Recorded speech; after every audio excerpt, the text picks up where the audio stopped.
What's going on, guys? My name's Theowatrix, and today I have some mid to high level Slayer tips for you guys.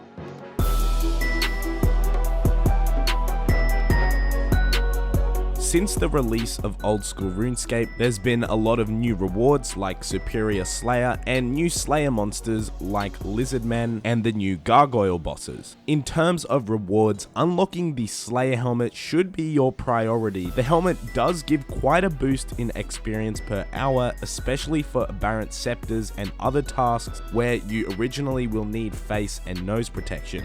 Don't use a regular black mask or Slayer helmet if you're ranging or maging unless it's imbued. After you've unlocked the Slayer helmet, I'd recommend unlocking Superior Slayer if you're high enough combat level to kill the monsters. The bigger and badder reward only costs 150 Slayer points, and that gives you a 1 in 200 chance of when you kill a Slayer monster that a superior monster will spawn, and they drop super valuable items. On top of that, they give huge amounts of XP for killing them, which is the main reason why you should unlock them in the first place. After these rewards, there's a few that you should unlock. Unlocking the Slayer ring is one that I really recommend because it personally made my Slayer grind so much more enjoyable and easier. It requires 300 Slayer points to learn how to craft them, and you need 75 crafting. But a cool tip here is that you can use the new mushroom pies and you get a +4 crafting boost. These mushroom pies came with Fossil Island and didn't exist a few months ago, so this new crafting boost can really help, especially with Slayer.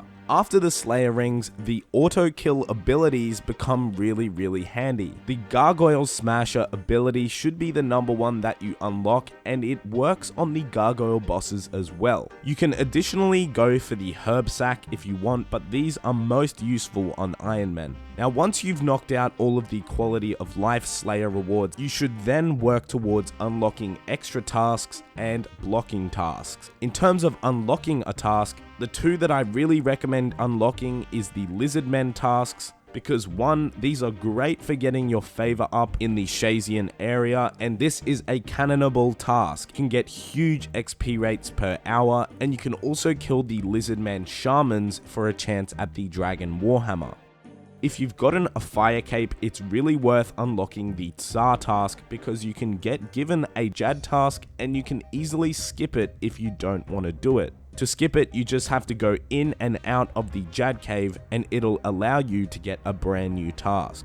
On the screen right now, there's some tasks that I personally would block for the GP option and for the faster experience option. Now, while gargoyles are really good money, their XP rates are actually really slow since you can't cannon them and there's nowhere that they're multi-combat. Things like Greater Demons and Bloodvelds, they don't drop any valuable items at all, and pretty commonly people that are chasing a lot of money out of Slayer will block these in order to have a better chance at landing a more profitable task. Now, leading on from that, my next tip is that you should use a cannon on all cannonable Slayer tasks. Although the cost of the cannonballs can be pretty expensive for some people, if you ensure to pick up the valuable drops from all the monsters that you kill, as well as if you do hard and elite clue scrolls that you get from the monsters, you should actually profit out of Slayer even with a cannon. If you get lucky on a clue scroll, you can even upgrade your armor and speed up your Slayer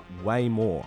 If you're approaching your 50th, 100th task or one of the task streaks, instead of hiking all the way to Duradel to get the maximum points, you can use the NPC contact spell from Lunar Diplomacy with level 67 magic. Once you use it once, you can right click on the spell and it's going to give you the option to talk to the last person you spoke to, meaning you don't have to go through the screen that comes up choosing which NPC you want. Make the most of your player-owned house. Instead of having to have a lot of teleports in the bank, you can just have house teleport tablets or a rune pouch with house teleport runes in it, and you can also have rejuvenation pools in your house to speed up your Slayer even more. Now, along with that, you can put a Kurand teleport in your house, and that takes you directly to the catacombs of Kurand. And all you need to be able to put this one in your house is to have read the transportation incantations, which I made a video about last week on how to get this book in 5 minutes. My next tip for more higher level slayers is burst every single task that you can. On the screen right now is a list of tasks that you can use bursting spells on. The Catacombs of Kourend have made this so much easier and so much better, since in there's a lot of monsters in one area and it's multi-combat.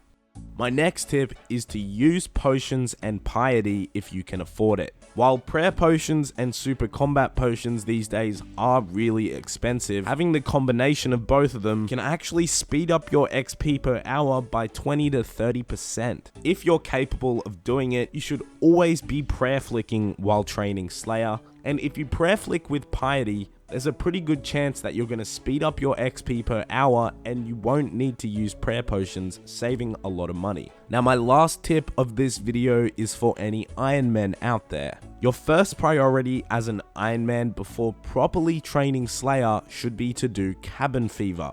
Cabin Fever unlocks jungle and cave horrors, and these guys drop Black Mask. The damage and accuracy boosts from the Black Mask speed up your XP per hour by a lot, and it's really not worth getting fully into Slayer without this item. So yeah guys, they are some of my mid to high level Slayer tips. If you have any questions or comments, let me know down below and I'll be sure to reply and read as many as possible. If you learned something today or enjoyed the video, be sure to leave a like, and as always guys, thanks so much for watching and have a nice day.